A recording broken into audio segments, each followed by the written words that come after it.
Bon, écoute, en attendant, j'ai bien envie de dire quelque chose.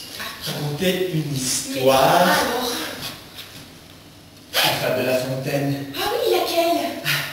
Le chat, la belette et le petit lapin. Allez, vas-y, je t'écoute.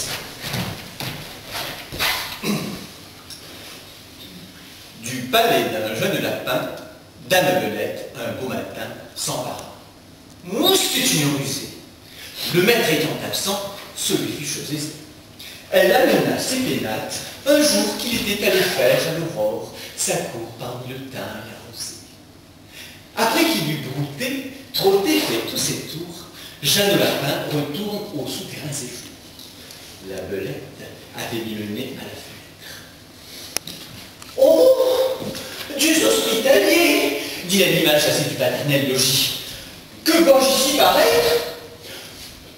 Oh là, madame la belette, que l'on déloge et sans trompette, ou je vais avertir tous les rats du pays. » La dame des pointures répondit que la terre était le premier occupant. C'était un beau sujet de guerre qu'un logis où lui-même il rentrait en rampant. Et que ce serait un royaume petit tel que le roi en a pour toujours fait l'octroi à Jean, fils ou neveu de Pierre de Guillaume, plutôt qu'à Paul, plutôt qu'à moi. Jean Lapin, à l'égal, coutume et l'usage. Ce sont, dit-il, le roi qui de ce logis m'ont rendu du maître et seigneur, et qui l'ont, de Pierre à Simon, puis à Jean, transmis. Le premier occupant, est-ce une loi plus sage? Oh bien, dit-elle, oh bien, oh bien. Sans crier davantage, rapportons-nous-en à Ramina-Cropis. C'était un chat, bien fourré, gros et gras. Un chat faisant la chatte-mythe et vivant comme un dévot d'ermite. Un symptôme du chat. Arbitre expert dans tous les cas.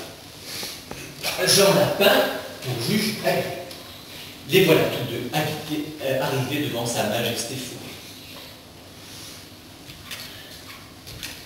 Et les enfants, approchez, approchez, je suis sourd, et les anges sont la cause. L'un de l'autre approcha, ne craignant nulle chose. Aussitôt qu'à portée, il vit les contestants, grippe Minot, le bon apôtre, jetant la griffe des deux côtés en même temps, mit les plaideurs d'accord, en croquant l'un et l'autre. Voilà qui, ça ressemble fort au débat comme parfois les petits souverains se rapportant au roi. Alors, elle était belle ton histoire? Oui. On entend beaucoup ça de nos jours avec les histoires de politique ou de justice, hein, en ce moment.